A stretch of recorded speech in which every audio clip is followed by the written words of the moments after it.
Lo que está ocurriendo en España ahora mismo es sobrecogedor. No es una advertencia para el futuro.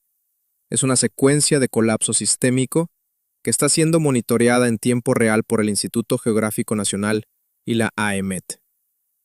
En este momento, 45 de las 50 provincias españolas se encuentran bajo algún nivel de alerta hidrológica o geofísica, y la cifra de víctimas no ha dejado de aumentar durante 18 días consecutivos. Desde el pasado 26 de marzo de 2026, una combinación sin precedentes de lluvias torrenciales, deshielo acelerado y movimientos de ladera ha cegado la vida de al menos 179 personas. Lo que los científicos han observado en los datos de la última semana lo cambia todo.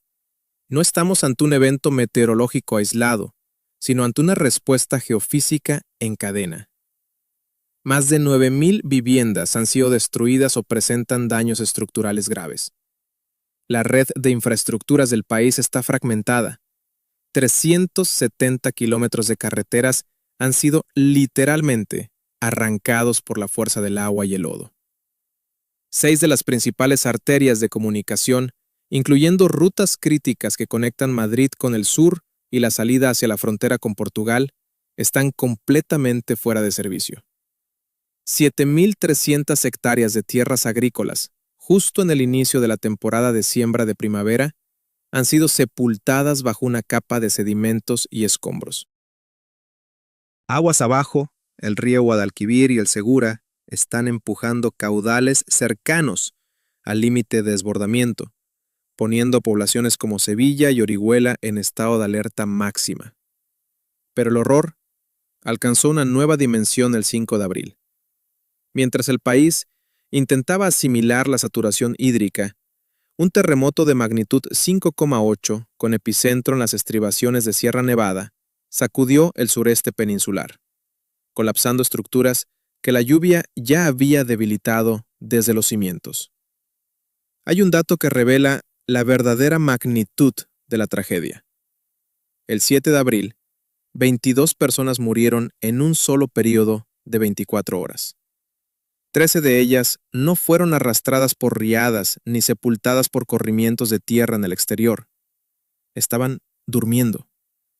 Sus propios techos, estructuras antiguas de adobe y madera que habían resistido décadas de historia, se empaparon hasta el límite de su resistencia mecánica tras semanas de precipitaciones implacables y colapsaron sobre ellos en mitad de la noche. Eran edificios que habían sobrevivido a crisis, terremotos menores y al paso de los siglos.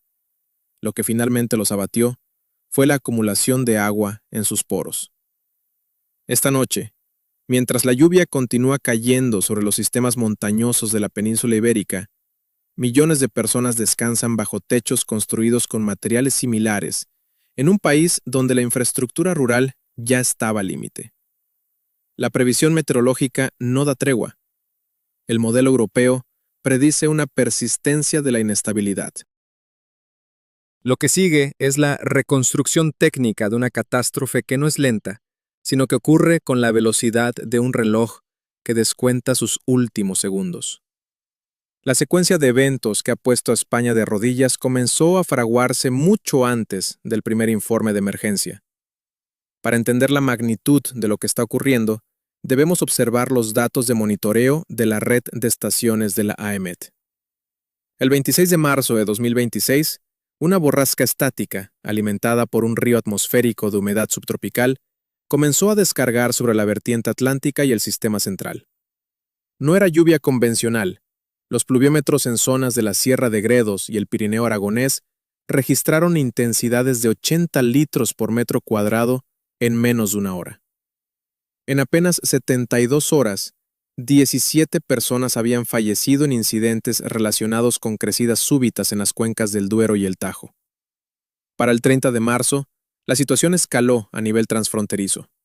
Las riadas del Guadiana y el Miño no solo devastaron localidades extremeñas y gallegas, sino que la onda de avenida cruzó hacia Portugal, elevando la cifra de muertos a 45 entre ambos países en un sistema de tormentas único y masivo. El análisis geofísico indica que la capacidad de campo del suelo peninsular el límite de agua que el terreno puede absorber antes de saturarse completamente, se superó en el 80% del territorio en menos de una semana. El 4 de abril, la Dirección General de Protección Civil y Emergencias elevó el recuento de víctimas mortales a 77, solo en territorio español. La saturación era absoluta. El agua ya no se infiltraba, simplemente corría sobre la superficie como si fuera hormigón, transformando valles secos en canales de muerte. Entonces, la física del desastre cambió de naturaleza. El 5 de abril de 2026, exactamente a las 4:12 hora peninsular, los sismógrafos del Instituto Geográfico Nacional, IGN, detectaron una ruptura violenta. Un terremoto de magnitud 5,8, con hipocentro a tan solo 10 kilómetros de profundidad, sacudió el sector central de la cordillera Bética, con epicentro cerca de las faldas de Sierra Nevada, en la provincia de Granada. La liberación de energía tectónica fue el resultado del ajuste de esfuerzos acumulados entre la placa euroasiática y la placa africana, un sistema que converge a una velocidad de unos 4 a 5 milímetros por año. Sin embargo, este no fue un sismo convencional.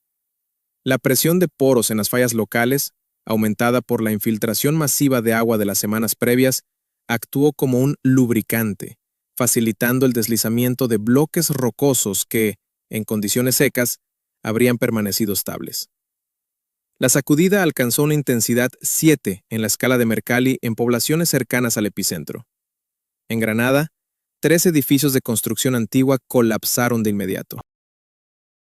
Pero el impacto más letal ocurrió en las zonas rurales de la Alpujarra y el Valle del Lecrín. En una sola pedanía del distrito de Órgiva, 8 personas murieron cuando una ladera entera, licuada por la lluvia y empujada por la vibración sísmica, sepultó sus viviendas en segundos. Para el 6 de abril, la cifra combinada de fallecidos por inundaciones, rayos, deslizamientos de tierra y el sismo alcanzó los 110. 6 días después, el 12 de abril, el contador oficial se situaba en 179. Y la cifra sigue moviéndose. Si alejamos el foco y analizamos la geografía del riesgo, la situación es crítica. España, una península rodeada por el Atlántico y el Mediterráneo, está vertebrada por sistemas montañosos que ahora actúan como rampas de lanzamiento para el desastre. Las provincias del este, Castellón, Valencia y Alicante, forman un corredor vulnerable donde las cuencas de ríos cortos y de pendiente pronunciada, como el Júcar y el Segura, se convierten en trampas mortales. Este corredor alberga infraestructuras vitales, como la autovía del Mediterráneo, A7, y la conexión ferroviaria del corredor mediterráneo, esenciales para el suministro logístico. Ambas han sufrido cortes intermitentes. La carretera nacional que conecta al centro peninsular con el puerto de Algeciras, la arteria de comercio más importante con el continente africano, permanece cerrada por grandes desprendimientos de rocas que han pulverizado los guardarraíles de acero. En el puerto de Despeñaperros, el paso natural que une la meseta con Andalucía, los ingenieros del Ministerio de Transportes trabajan contrarreloj. Un puente reforzado cerca de Santa Elena está bajo inspección técnica debido a procesos de socavación extrema. El agua ha excavado el terreno bajo las pilas del puente, comprometiendo su estabilidad estructural. El sur de España está, en la práctica, fracturado. El agua que ha destruido estas carreteras no se detiene. Sigue el curso natural de las cuencas hacia el Atlántico y el Mediterráneo, arrastrando sedimentos, vehículos y restos de viviendas. Los modelos de simulación hidráulica muestran que el caudal del Guadalquivir a su paso por Córdoba y Sevilla está en niveles que no se veían desde hace un siglo, amenazando con anegar barrios enteros que han crecido en zonas de inundabilidad preferente.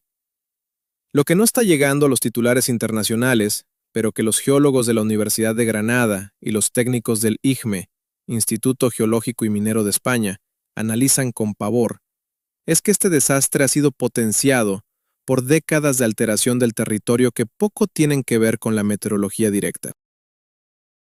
España ha perdido vastas extensiones de su cubierta forestal debido a incendios recurrentes, abandono rural y una presión urbanística que ha sellado el suelo.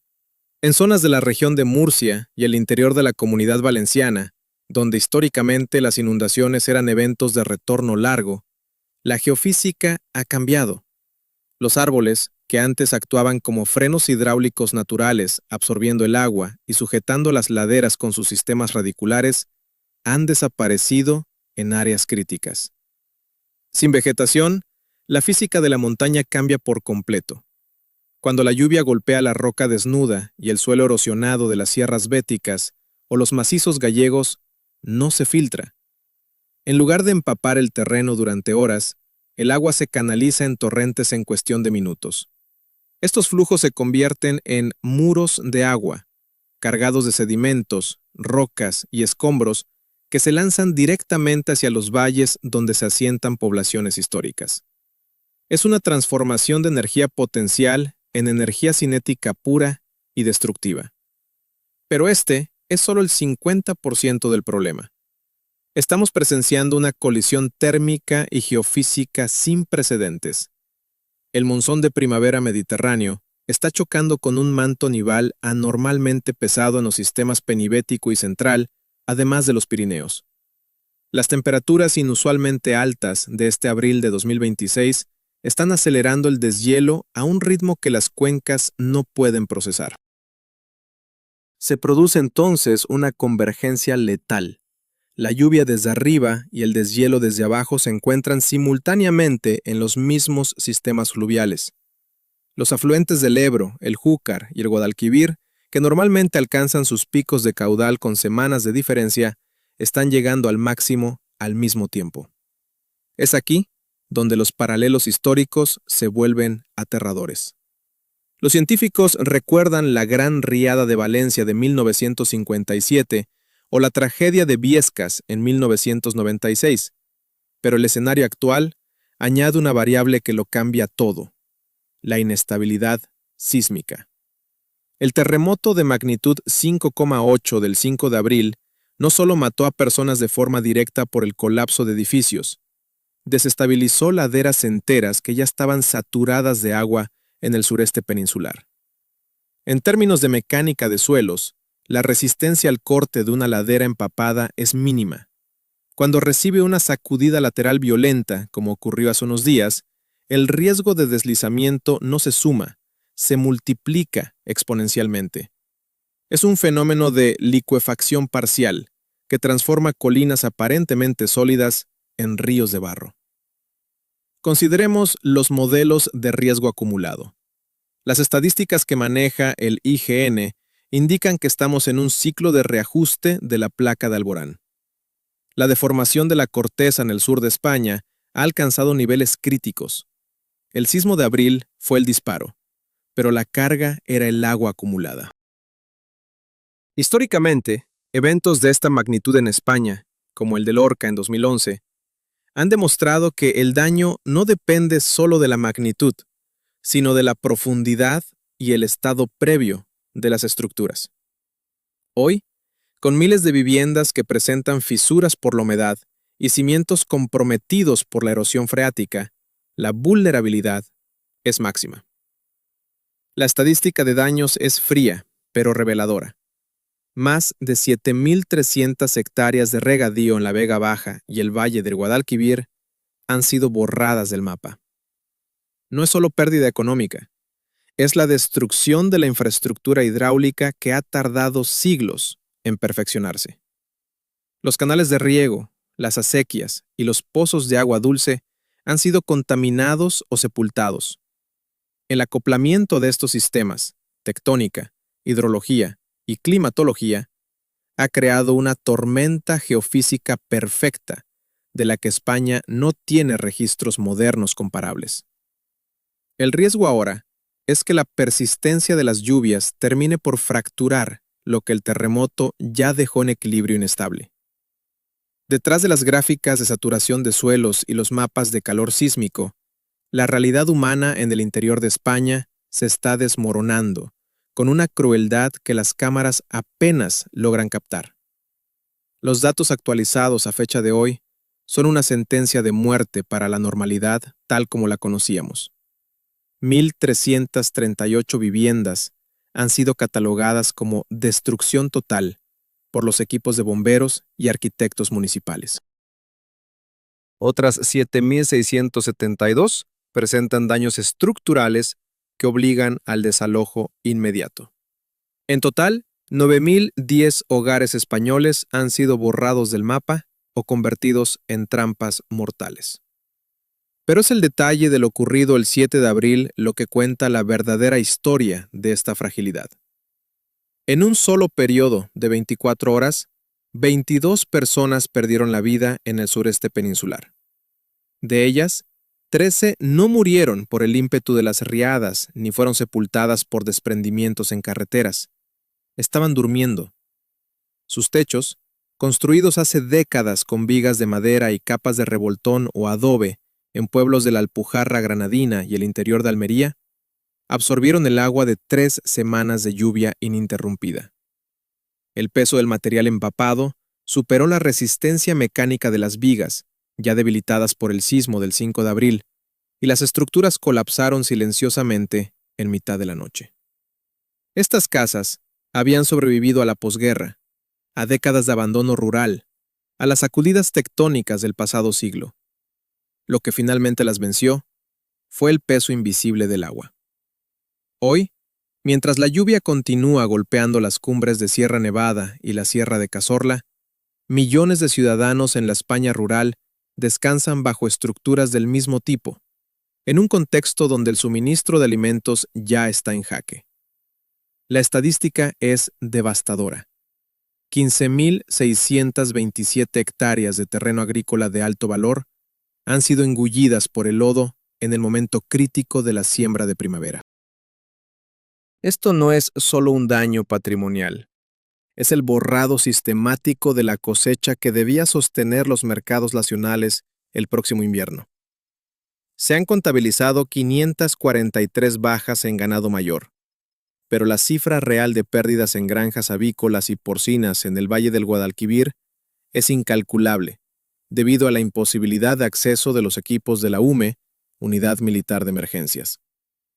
Elena Ruiz, una superviviente de una pequeña pedanía en el Valle de Lecrín, relata cómo el sonido del agua cambió la noche del terremoto.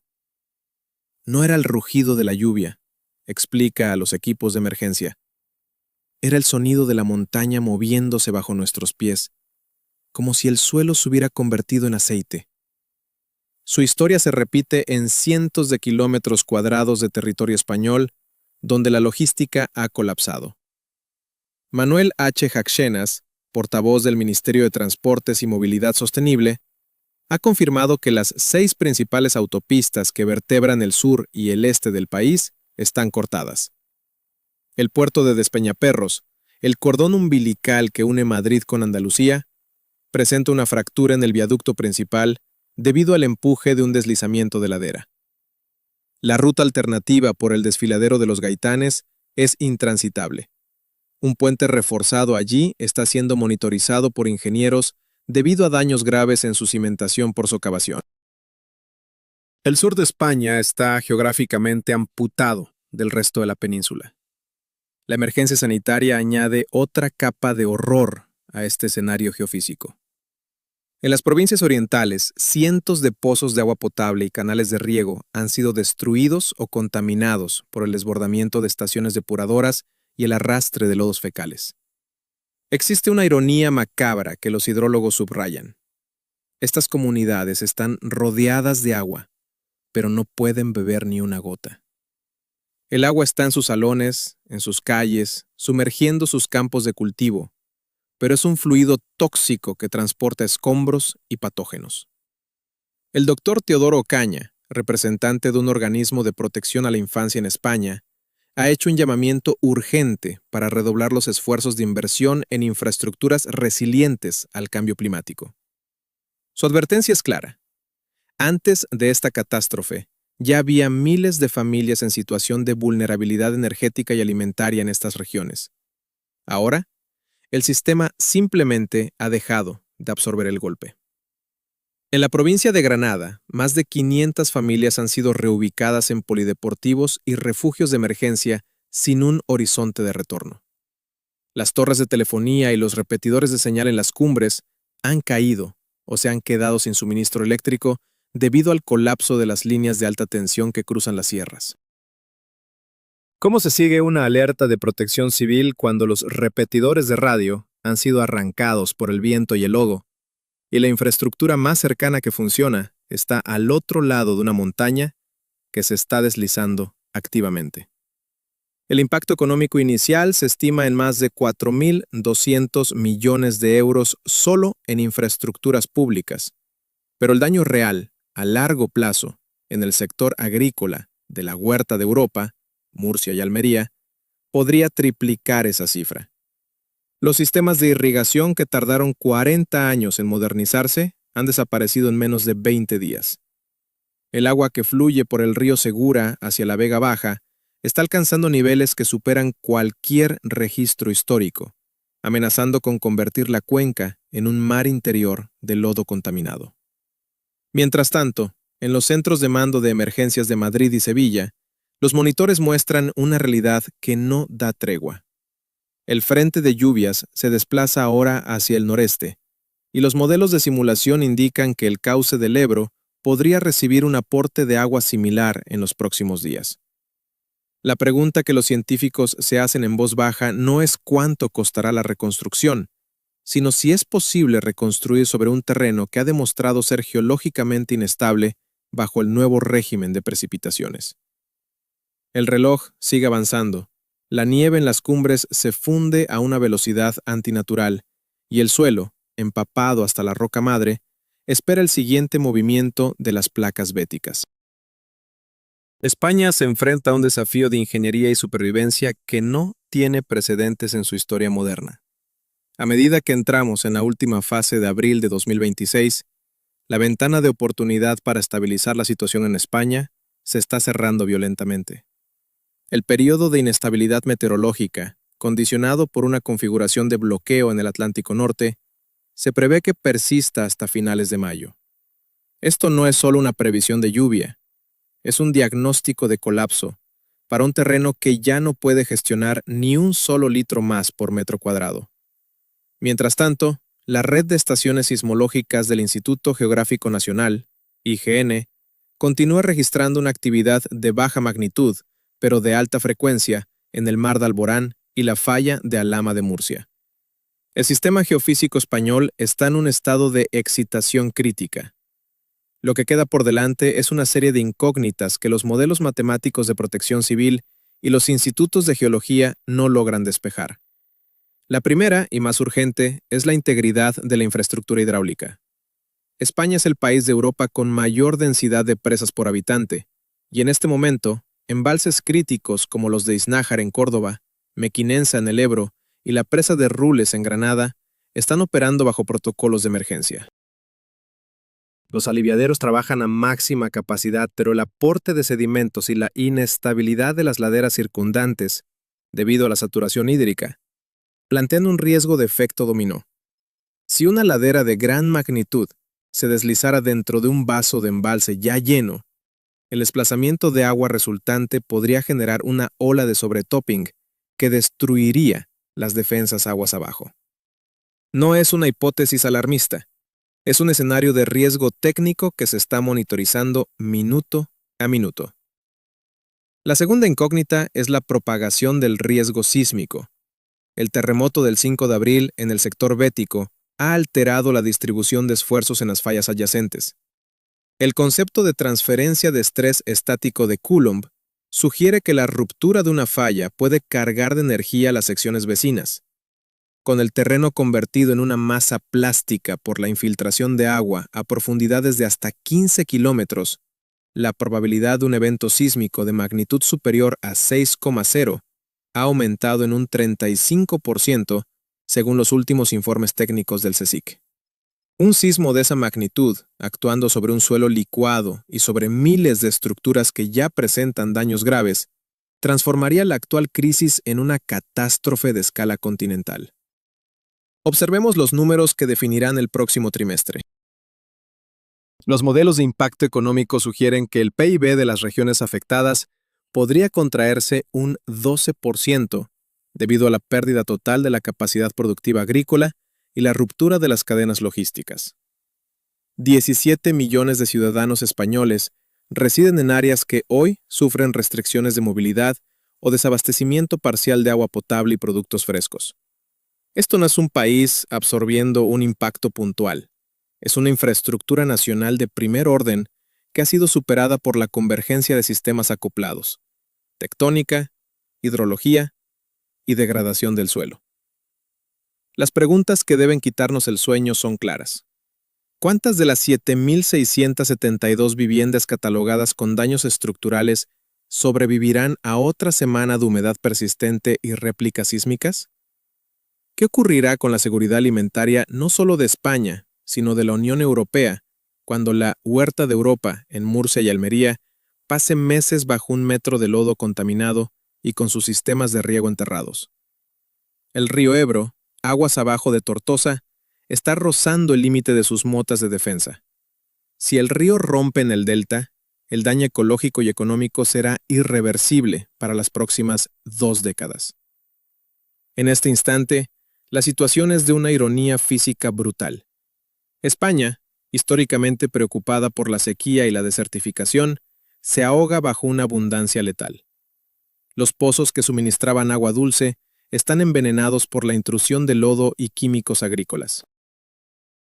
Las autovías que simbolizaban el desarrollo de la última década han sido cortadas, como si fueran de papel, por la fuerza de la erosión.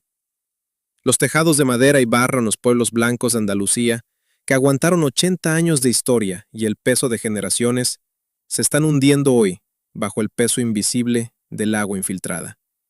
La monitorización en tiempo real muestra que el reloj geofísico no se ha detenido. En las altas cumbres de los Pirineos y Sierra Nevada, la nieve se derrite hoy a una velocidad superior a la que los cauces fluviales pueden evacuar hacia el mar.